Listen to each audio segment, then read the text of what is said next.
Whoa, what happened here? Upon entering my house, I find furniture toppled over and belongings strewn about. Someone had ransacked the place. I have to call the police. I quickly reach out to the authorities and also call my part-time workplace to inform them that I won't be able to make it for my evening shift. I notify my in-laws to come over, and just to be safe, I send a WhatsApp message to my husband John, who's due back tomorrow after a long absence. Mary, are you all right? What's going on? Is everything okay? My in-laws arrive just as the police do. During the police investigation, it turns out that no high-value items or banking cards are missing. Above all, I'm relieved I didn't walk in on the intruder.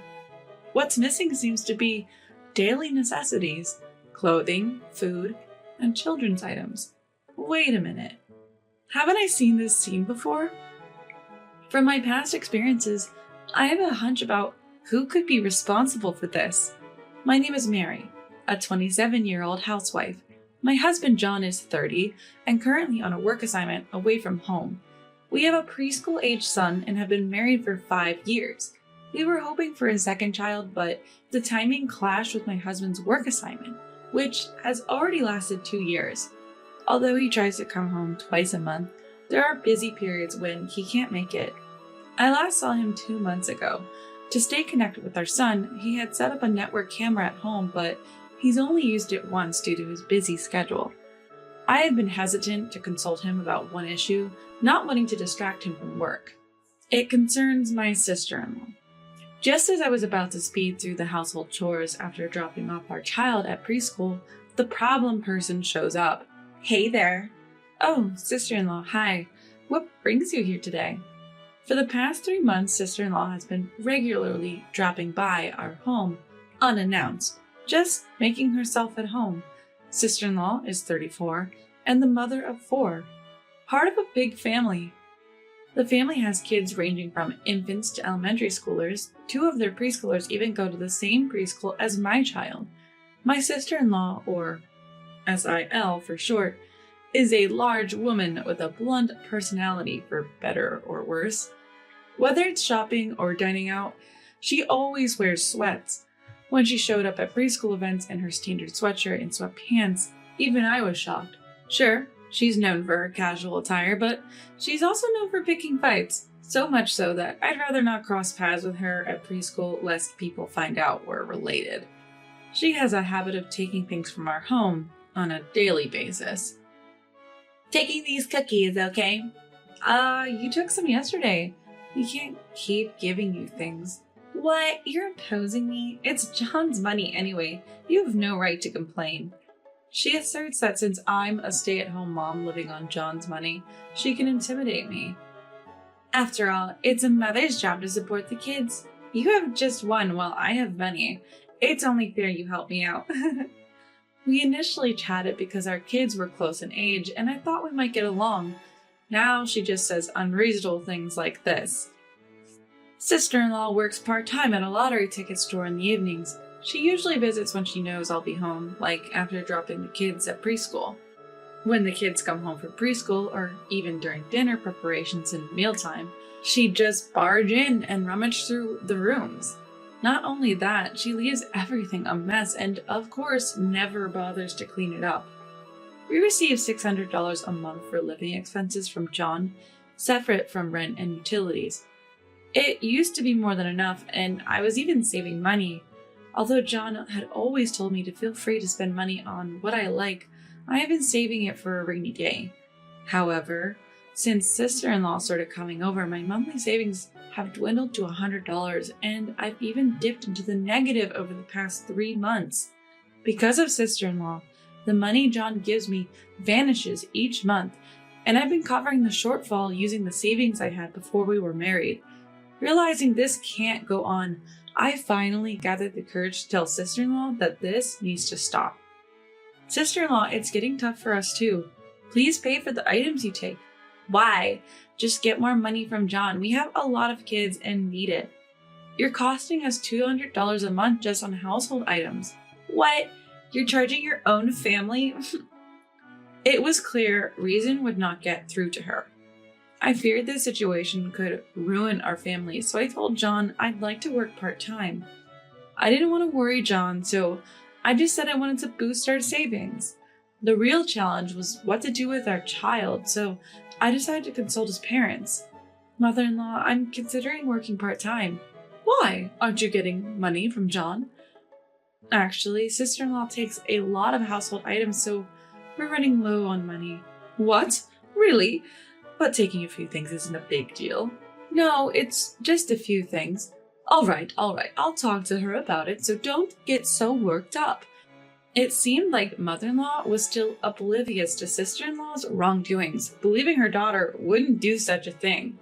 From what John told me before, mother-in-law has never been mad at sister-in-law and spoils her rotten. I wasn't expecting much to begin with, but this was a tough nut to crack. My frustration with sister-in-law was escalating, and I couldn't hold back my anger any longer. Talking directly to her wasn't working, so I decided to hatch a plan. Soon after, I started a part-time job. I would work mornings, pick up my son from preschool, drop him off at John's parents' house, then work my part-time job until evening. This new routine helped me avoid sister-in-law, but it seemed to trigger a barrage of angry messages from her. Where are you?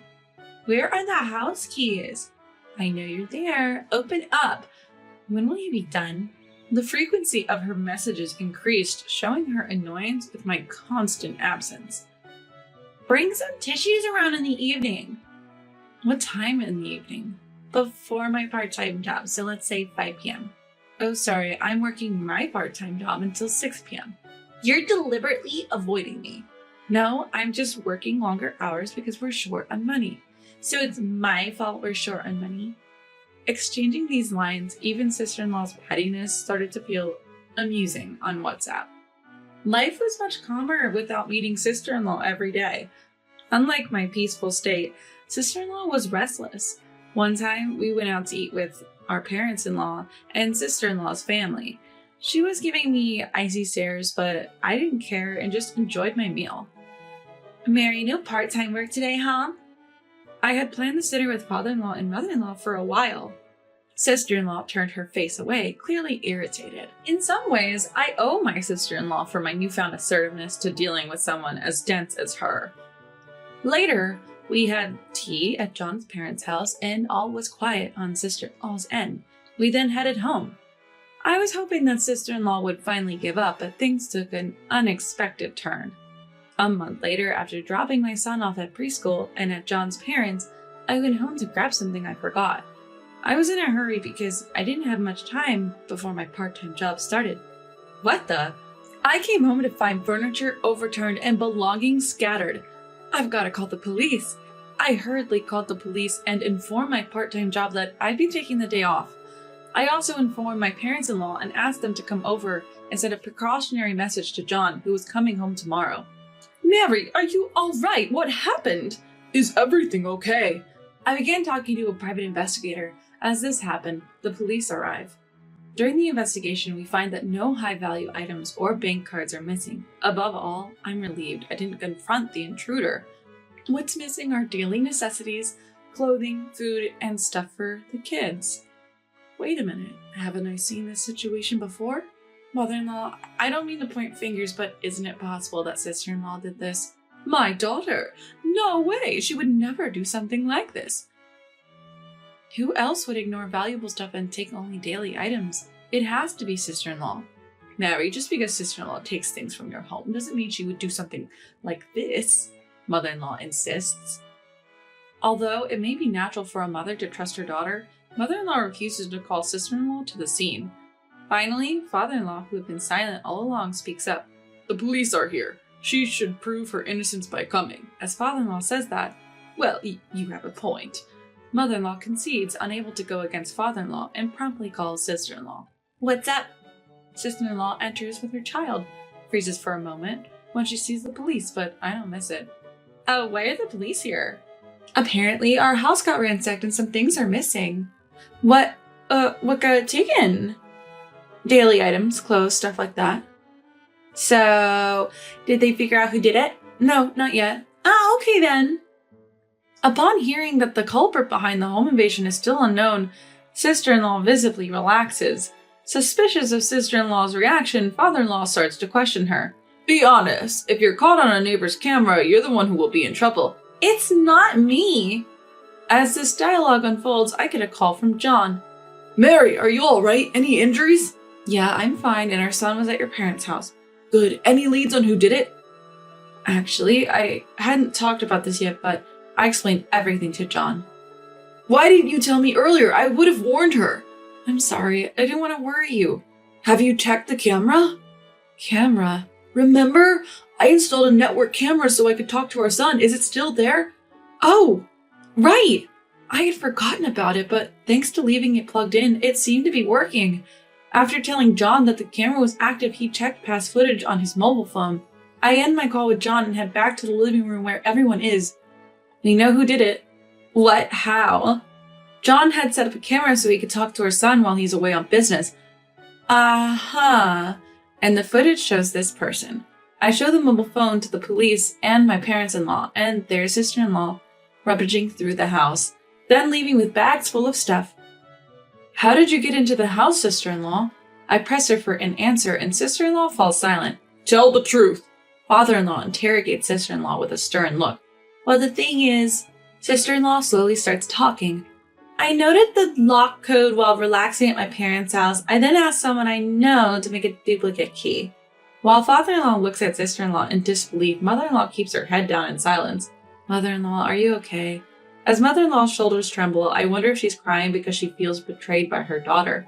You foolish daughter! Mother-in-law screams, her face turning red and filled with an unprecedented rage. Mom, I just took a little, that's all. What do you mean, a little? I've been giving you around $200 every month because you said it was tough with the kids. If you were stealing supplies from Mary's house, what happened to that money? Apparently, mother-in-law had been giving sister-in-law about $200 every month. I can't even look people in the eye knowing my daughter ransacked a house like a thief. It's all my fault for spoiling you. Come clean about everything. Sister-in-law, who had never been yelled at by mother-in-law before, shrinks back, her eyes welling with tears. It seems she spent the money she received from mother-in-law for daily necessities and on her own clothes and bags, but something doesn't add up. We all find it strange that sister-in-law, who always wears sweatshirts and sweatpants, claims to be buying clothes for herself. So where are these clothes and bags you supposedly bought, sister-in-law? They're at home. Then sell them, turn it into some money, and pay back what you've taken so far. This is complicated.